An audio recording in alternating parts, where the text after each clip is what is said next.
¿Qué tal? Buenas tardes. José Enrique Álvarez, jefe del Departamento de Ingenierías Básicas. Ciencias Básicas e Ingenierías. Ciencias Básicas e Ingenierías de la Universidad del Caribe. Así es. Bueno, hoy me recibe aquí en la Universidad del Caribe, ustedes pueden ver el escenario. Y pues, quisiera hacer esta introducción así muy breve. Ustedes seguramente como padres de familia en algún momento se han preocupado porque sus hijos pasan demasiado tiempo utilizando videojuegos, que pierden la vida allí y el padre está tronándose los dedos tratando de ver a qué hora el hijo va a salir a hacer ejercicio o ocuparse de otras actividades y el niño absorto en los videojuegos. ¿Hay algo en el futuro para los videojuegos para que nos deje preocupar? El futuro es el futuro de los videojuegos. De hecho, hay toda una teoría en educación que se conoce con el nombre de gamification o ludificación, que trata precisamente de aprovechar esta adicción de las nuevas generaciones a los videojuegos como un instrumento en el proceso de enseñanza-aprendizaje. Pero más allá de eso, Tony lo está tratando de llevar también a los ambientes corporativos. En el futuro, muchos de los premios, muchos de los ascensos que vamos a tener en las empresas van a tener que ver con los videojuegos, por paradójico que parezca. O sea, iremos a la escuela a formarnos con videojuegos y trabajaremos con videojuegos, o quizá ya ocurre. Sí, de hecho en algunos países ya empieza a ocurrir. En México todavía es incipiente, pero lo vemos poco a poco. Empezamos a percibir la vida como si se tratara de un videojuego. A lo mejor esta película de Matrix la estamos convirtiendo en realidad nosotros mismos, ¿no? Ahora, la idea es que sea tan formal que se pueda utilizar en la escuela, en la universidad.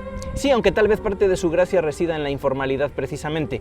Una de las cosas que agrada, creo, a los jóvenes acerca de los videojuegos es que se parecen al mundo real, pero los golpes no duelen como en el mundo real. Es lo que algunos investigadores llaman un micromundo. Es una versión reducida del mundo que está pensada para que se pueda uno equivocar, se pueda tropezar y te puedas caer, pero no te mates en la caída. Claro, que puedas chocar un avión, pero que sea un simulador. Ese es un excelente ejemplo y de hecho esa es una de las razones por las cuales muchas de las ideas de gamification provienen de la milicia. Ellos fueron los primeros en explorar y en explotar de la Segunda Guerra Mundial en adelante este tipo de simuladores como ambientes en los cuales se puede entrenar y se pueden cometer errores sin que esos errores sean graves. Claro, un médico, por ejemplo, ¿no? También podría entrar a hacer una operación y pues cometer un error sin ningún problema. Correcto, de hecho, por ejemplo, la nueva Escuela de Ciencias de la Salud de la Universidad de Quintana Roo ocupa muchas de estas tecnologías en el entrenamiento de los futuros médicos y enfermeras. Pues qué bueno saberlo. Oye, y habrá obviamente personas que estarán encargadas de aplicar los videojuegos, es decir, de diseñarlos para adaptarlos a cada una de las carreras. Sí, yo le veo dos vertientes. Primero, se va a convertir en un negocio todavía mayor del que es en la actualidad el desarrollo de videojuegos.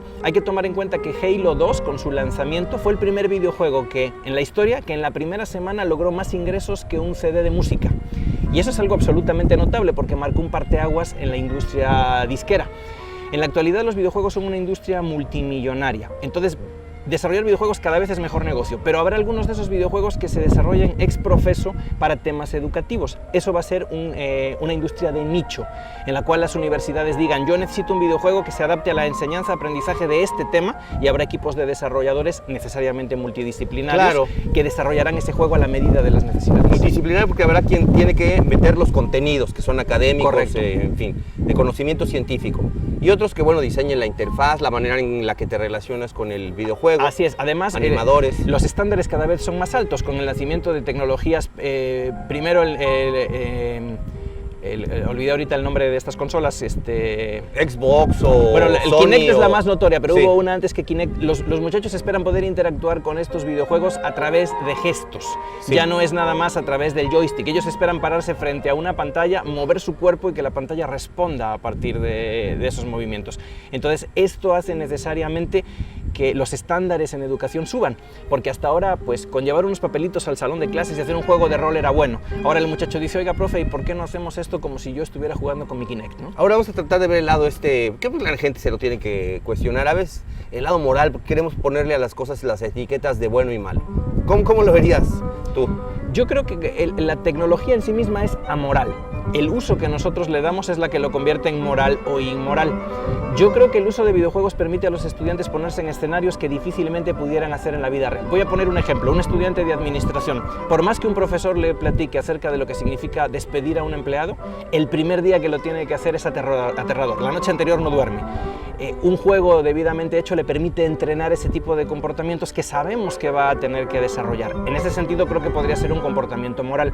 Lo que le llega a la mayoría de las personas es es la versión contraria, los videojuegos de disparos en primera persona, donde ocupas el lugar de un gángster, de un terrorista. Creo que esa es una característica a lo mejor ligeramente inmoral del uso de los videojuegos. Pero cada quien le dará el uso que quiera. Así es. Y este es el uso que le quiere dar la ciencia, la tecnología aplicada a la educación. Así es. El videojuego en sí mismo es amoral. Lo que lo convierte en moral es el uso que nosotros le demos. Claro, oye, y los jóvenes desde luego que están preparados para este escenario. Y la generación del milenio acepta de una manera muy natural todas estas tecnologías. De hecho, se ha dicho mucho esto de que las universidades, por ejemplo, somos máquinas del tiempo, porque el estudiante viene con su celular y su tablet en el siglo XXI y cuando atraviesa la puerta llega al siglo XIX. Porque le pide que prescinda de todo esto ello. se apaga, cero calculadoras, muchachos, saquen sus hojas de papel. Eso pertenece a una realidad que para el muchacho no sirve. De hecho, hay un investigador que se llama Sugata Mitra, que hizo un experimento muy interesante que se llama el agujero en la pared.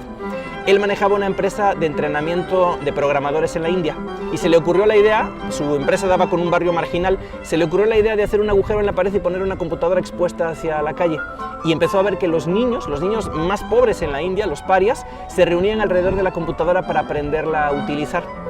Y él, en una plática muy interesante que desarrolló en TED, dice que nuestro sistema educativo se construyó para el siglo XIX y para los imperios, donde como no había computadoras ni telecomunicaciones, se requería de personas que tuvieran bonita caligrafía, que supieran las operaciones aritméticas básicas y que eran como engranes en esa gran maquinaria para operarla. Una élite.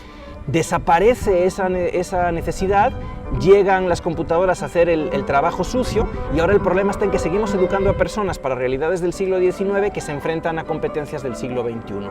Creo que en ese sentido los videojuegos van a tener mucho que aportar.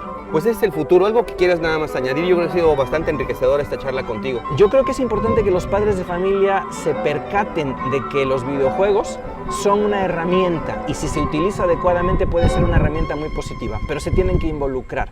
Si el padre de familia no intenta siquiera jugar el videojuego con el muchacho, si trata de entender qué es ese juego, de qué se trata, qué hace, está dejando la decisión moral en manos del muchacho, cuando esa decisión moral debería de recaer en él. 2, es una inversión muy fuerte la que se realiza en un videojuego, en promedio cuestan 700 pesos.